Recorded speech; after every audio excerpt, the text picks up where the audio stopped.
வணக்கம் மக்களே. பாஜக கூட்டணியில் மிக விரைவில் திமுக இணையுது அப்படின்னு சொல்லியிருக்காங்க. யார் சொல்லியிருக்காருன்னா, தமிழக மின்சாரம் மற்றும் சட்டத்துறை அமைச்சராக இருக்கக்கூடிய மாண்புமிகு திரு சிடிஆர் நிர்மல்குமார் சொல்லியிருக்காரு. மேலும் அதற்கு ஒரு முக்கியமான ஒரு காரணத்தை அவர் சொல்கிறார். ஒரு குற்றச்சாட்டு வைக்கணும்னா ஒரு காரணம் இருக்கணும் இல்லையா? அதுக்கு அவர் சொல்லக்கூடிய காரணம் ரொம்ப வேலிடாக இருக்குங்க, ஏற்றுக்கொள்ளக்கூடியதாக இருக்குது. என்ன சொல்கிறார் அப்படின்னா, அமலாக்கத்துறை இடி இருக்கு இல்லையா, அவங்க KN நேருவையும் செந்தில் பாலாஜியை விசாரிக்கணும்னு சொல்லி கடந்த ஒரு மாதமாகவே எங்களுக்கு தொடர்ச்சியாக லெட்டர் போட்டுட்டு இருந்தாங்க. ஒரு 15-20 நாட்களாகவே எங்களுக்கு லெட்டர் வந்துகிட்டே இருந்தது. ஸோ அதன் அடிப்படையில் அனுமதி கேட்டுக்கிட்டே இருந்தாங்க. அதாவது ஒரு முன்னாள் அமைச்சரையோ ஒரு இன்னாள் அமைச்சரையோ ஒரு எம்எல்ஏவையோ ஒரு மத்திய அரசுடைய விசாரணை அமைப்பு விசாரிக்கணும் அப்படின்னா அதுக்கு அந்த மாநில அரசுடைய அனுமதி வேணும். மேலும் அது மக்கள் பிரதிநிதித்துவ சட்டத்தின் கீழ் அவங்க விசாரிக்கப்படணும். அப்படி இருந்தால் தான் அவங்கள அமலாக்கத்துறை விசாரிக்க முடியும். அதற்கு மாநில அரசு அனுமதி கொடுக்கணும். ஸோ அந்த அனுமதியை வேண்டி அமலாக்கத்துறை எங்களுக்கு நிறைய கோப்புகள், பென்ட்ரைவு, ஹார்ட் டிஸ்க்லாம் அனுப்பிச்சிருந்தாங்க. ஸோ அதையெல்லாம் நாங்கள் ஆராய்ந்து பார்த்தபோது இதில் ஏற்றுக்கொள்ளக்கூடிய காரணங்கள் இருக்குது அப்படிங்கிறதுக்காக நீங்கள் அவர்களை விசாரித்து கொள்ளலாம் அப்படின்னு ஒரு அனுமதி கடிதத்தை நாங்கள் கொடுத்துட்டு அதை ஆளுநர் மாளிகைக்கு அந்த கடிதத்தை கோப்புகளை நாங்கள் அனுப்பி வச்சுட்டோம். ஆளுநர் இன்னமும் செந்தில் பாலாஜியையும் KN நேருவையும் விசாரிப்பதற்கு அனுமதி கொடுக்கலை. ஸோ இதுதான் எங்களுக்கு ரொம்ப சந்தேகத்தை கிளப்புது.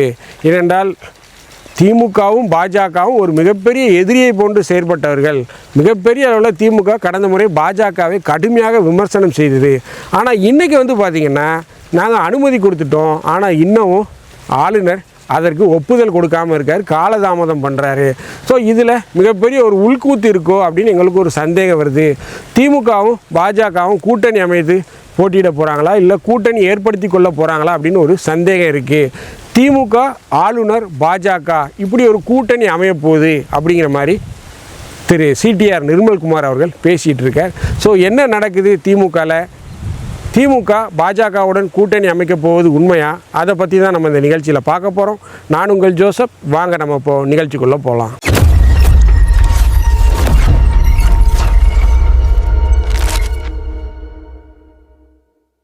திமுக ஆட்சியில் இருக்கும்போது ஒன்றிய அரசுலாம் பேசினாங்க. உங்களுக்கே தெரியும். இடையில் அந்த ஒன்றிய அரசு மத்திய அரசாகலாம் மாறிச்சு. இதெல்லாம் உங்களுக்கு தெரியும்.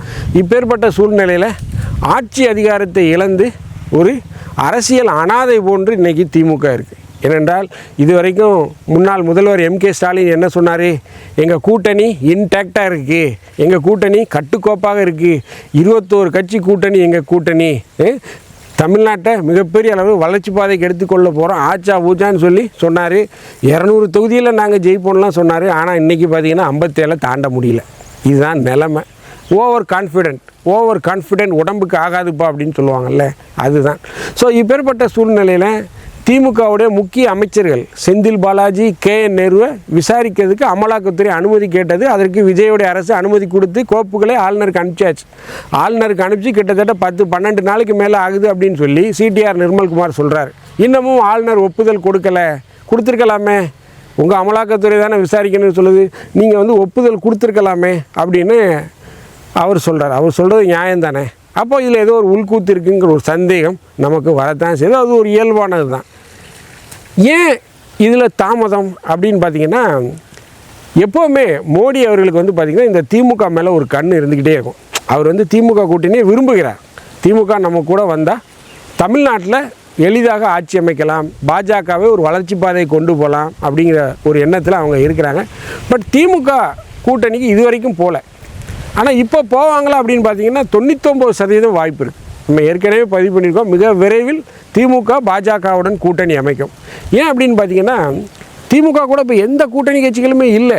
அவங்களுக்கு அதிகாரம் தேவைப்படுது, எல்லாரும் அதிகாரமுடைய நபருடைய ஆதரவு தேவைப்படுது. அதை வைத்தா தான் அவங்க தமிழகத்தில் விஜயோடைய அரசை எதிர்கொள்ள முடியும். விஜய் கட்சிக்கு பேராதரவு இருக்குது. விஜய் ஒரு சைலண்ட் கில்லர். நல்லா ஞாபகம் வச்சுக்கோங்க. பேசவே மாட்டார். பேசாமல் வேலைகளெல்லாம் சைலண்ட்டாக பண்ணிட்டு போகிறோம். அதே மாதிரி பேசாமல் எல்லா விஷயங்களையும் ரொம்ப கணக்கச்சிதமாக செய்து கொண்டிருக்கிறார். ஸோ அப்பேற்பட்ட நபரை, யுக்திகளை கையாளக்கூடிய நபரை எதிர்கொள்ளணும்னா ரேஸ்பட்ட விஷயம் கிடையாது. அதற்கு அதிகாரம் வேணும், பணபலம் இருக்குது, அதிகாரம் வேணும். விஜய்கிட்ட இப்போ அதிகாரம் கொட்டி கிடக்கு. அவர் ஊன்னு சொன்னால் போதும், அந்த அளவுக்கு அவர் கையில் அதிகாரம் இருக்குது. பட் ஆனால் அவர் வெயிட் அண்ட் வாட்ச்னு சொல்லுவாங்க இல்லையா, அந்த வேலையை செய்து கொண்டிருக்கிறார். ஸோ இன்னமும் ஒரு 6 மாதம் நீங்கள் வெயிட் பண்ணி பாருங்கள் திமுகவில் என்னென்ன விஷயங்கள்லாம் நடக்குது. ஏற்கனவே அப்பா மகனுக்கு குடுமிப்பிடி சண்டை ஆரம்பிச்சிருச்சு. மிகப்பெரிய அளவில் குடுமிப்பிடி சண்டை போயிட்டுருக்கு. உதயநிதி என்ன சொல்கிறாரு, தாவேக அரசை எப்படியாவது கவிழ்க்கணும் அப்படின்னு சொல்கிறார். ஸ்டாலின் அதற்கு உடன்பட மறுக்கிறார். வேண்டாம், இதை செய்ய வேண்டாம், மக்கள் ஆதரவில் அந்த ஆட்சி அமைந்திருக்கு, நம்ம இப்போ ஏதாவது செய்தோன்னா மக்களுடைய கோபத்தை சம்பாதிக்க நேரிடும் அப்படின்னு அவர் சொல்கிறாரு.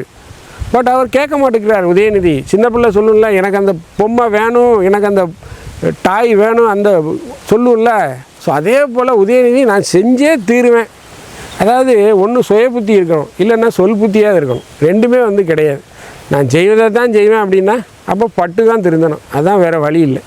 ஸோ அந்த வேலையை தான் திமுக செய்து கொண்டு இருக்கு. ஏன் நான் இதை திரும்ப திரும்ப நிறைய வீடியோக்களில் பதிவு பண்ணுறேன் அப்படின்னா, திமுக என்ற கட்சி பல நல்ல விஷயங்களை செய்திருக்காங்க, அதை இன்னும் பதிவிடணும். பல நல்ல விஷயங்களை செய்திருக்காங்க. அப்பேற்பட்ட கட்சி இன்றைக்கி இப்படி இருக்குது அப்படின்னா வெற்றி தோல்வி சகஜம். அதனால் நம்ம அந்த தோல்வி அடைஞ்சிட்டோமே அப்படின்னு ஒரு இது வருத்தம் இருக்கத்தான் செய்யும். இன்றைக்கி பார்த்திங்கன்னா ஸ்டாலினால் சட்டமன்றத்துக்குள்ளே போக முடியல, சட்டப்பேரவை நிகழ்ச்சிகளில் கூட பங்கேற்க முடியல. ஒரு முதலமைச்சராக இருந்தவர் இன்றைக்கி ஒரு எம்எல்ஏ கூட ஆக முடியல. வருத்தம் இருக்கத்தான் செய்யும், அவர் வீட்டம்மாவுக்கு வருத்தம் இருக்க தான் செய்யும், தொண்டர்களுக்கு வருத்தம் இருக்காது. பட் என்ன செய்கிறது, விதி விளையாடிடுச்சு. விதி விளையாடிடுச்சின்னு சொல்கிறத விட கடந்த ஆட்சியில் நீங்கள் விளையாடிட்டீங்க, அதனால் மக்கள் வச்சு செஞ்சிட்டாங்க, அதான் விஷயம். ஸோ இதையெல்லாம் கூட்டி கழித்து இந்த டாட்ஸ் எல்லாம் நீங்கள் இணைத்து பார்த்தீர்கள் என்றால் திமுக கண்டிப்பாக பாஜகவுடன் கூட்டணி வைக்கும். அதை நம்ம திரும்ப திரும்ப பதிவு பண்ணியிருக்கோம், நிறைய வீடியோக்களில் சொல்லியிருக்கோம். திமுக பாஜகவுடன் கூட்டணி வைக்கும். மிக விரைவில் அமைச்சரவை மாற்றம் நடக்க போகுது அப்படின்னு மோடி வேற சொல்லியிருக்கார். இன்னமும் அது நடக்கலை, உங்களுக்கே தெரியும். ஸோ இப்பேற்பட்ட சூழ்நிலையில் ஒரு மிகப்பெரிய அளவில் மோடி தனது அமைச்சரவை விரிவாக்கம் செய்ய இருக்கிறார்.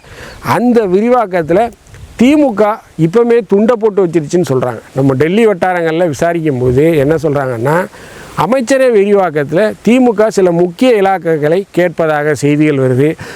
மோடி தரப்பும் அதற்கு இசைந்து விட்டதாக செய்திகள் வருது. ஸோ இதையெல்லாம் நம்ம பார்க்கும்போது பார்த்திங்கன்னா கண்டிப்பாக திமுக பாஜக கூட்டணியில் இணையத்தான் போது. இதை நம்ம பார்க்கத்தான் போகிறோம். கழுவி கழுவி மோடியை ஊற்றிய ஸ்டாலின் மோடிக்கு பாராட்டு பட்டம் வாசிக்கிறாரா இல்லையாங்கிறத பாருங்கள். இதுதான் தமிழக மக்களுடைய விதி. ஏன் அப்படின்னு பார்த்தீங்கன்னா, இப்படி சொல்லி சொல்லி தான் இந்த திராவிட கட்சிகள் நம்மளை 56 வருஷம் ஏமாற்றிட்டாங்க, நம்மளை தலையில் மிளகா அரைச்சிட்டாங்கன்னே சொல்லலாம். ஸோ இப்போது ஒரு கட்சி வந்திருக்கு. இந்த கட்சியை நம்ம வாழ்த்தாவிட்டாலும் தூச்ச வேண்டாம். ஆனால் திராவிட கட்சியில் அதை தான் நீங்கள் செய்கிறீங்க. மக்கள் எல்லாத்தையுமே பார்த்துக்கிட்டே இருக்காங்க, ரொம்ப க்ளோஸாக பார்த்துக்கிட்டே இருக்காங்க. இதுவரைக்கும் ஐபிஎல் பார்த்துக்கிட்டு இருந்த மக்கள் இன்றைக்கி செய்தி சேனல்களை பார்க்குறாங்க. மிகப்பெரிய அளவில் செய்தி சேனல்களுடைய அந்த டிஆர்பி ரேட்டிங்கிறது அதிகரிச்சுட்டு இருக்குது.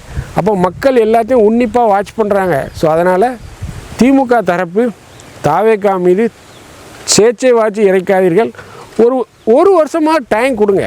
இப்போ ஒருத்தர் வேலைக்கு சேர்றான் அப்படின்னா 3 மாதம் அவனுக்கு ஹனிமூன் பீரியடுன்னு சொல்லுவாங்க. 3 மாதம் அவன் அந்த கம்பெனியில் என்ன நடக்குது, என்ன தயாரிக்கிறாங்க, என்ன பண்ணுறாங்க, அதை தெரிஞ்சிக்கவே 3 மாதம் ஆகும். ஒரு அரசுடைய முதல்வராக பதவியேற்றிருக்கிறார் விஜய். அவர் கட்சியில் இருக்கக்கூடிய, அவரது ஆட்சியில் இருக்கக்கூடிய அனைத்து அமைச்சர்களும் புதியவர்கள், எல்லாம் 28-30 வயசு, எதுவுமே தெரியாது, ஒரு இளம் கன்றுகள். அவங்க அந்த துறையில் எத்தனை பேர் வேலை பார்க்குறான், அந்த ஒர்க்கிங் ஸ்ட்ரக்சர் என்ன, டெய்லி ஒர்க் மேனேஜ்மெண்ட் என்ன அப்படின்னு தெரியறதுக்கே அவங்களுக்கு நாள் ஆகும். இன்றைக்கி தான் 2 நாட்கள் அவங்க அந்த பயிற்சியிலே தங்கி வச்சுருக்காங்க. எப்படி சட்டப்பேரவையில் பேசணும், எப்படி கேள்விகளை எழுப்பணும். ஸோ அப்போ அவங்களுக்கு கொஞ்சம் டைம் கொடுங்க. ஒரு ப்ரீத்திங் டைம்னு சொல்லுவாங்க, அந்த ப்ரீத்திங் டைம் நம்ம உங்களுக்கு கொடுக்கணும். அதை விட்டுட்டு 1 மாதத்துலேயே கழுத்தில் கத்தியை வச்சோம் அப்படின்னா, நீ சொன்னியே செஞ்சியா, நீ ஏன் செய்யலைன்னு அவன் கழுத்தை அறுத்தோன்னா மக்கள் உங்கள் மீது கோவப்பட ஆரம்பிச்சிடுவார்கள். ஸோ இந்த தப்பை மீண்டும் செய்யாதீர்கள். ஸோ நமக்கு கிடைத்த தகவல் என்ன உறுதி செய்யுது அப்படின்னு பார்த்தீங்கன்னா, திமுக பாஜக கூட்டணி 100% உறுதி செய்யப்பட்டு விட்டது. இந்த வீடியோ உங்களுக்கு பிடிச்சிருந்துச்சுன்னா தயவுசெய்து லைக் பண்ணுங்கள், ஷேர் பண்ணுங்கள், சப்ஸ்கிரைப் பண்ணுங்கள். மறக்காமல் உங்கள் கருத்துக்களை கமெண்ட் செக்ஷனில் சொல்லுங்கள். நன்றி, வணக்கம்.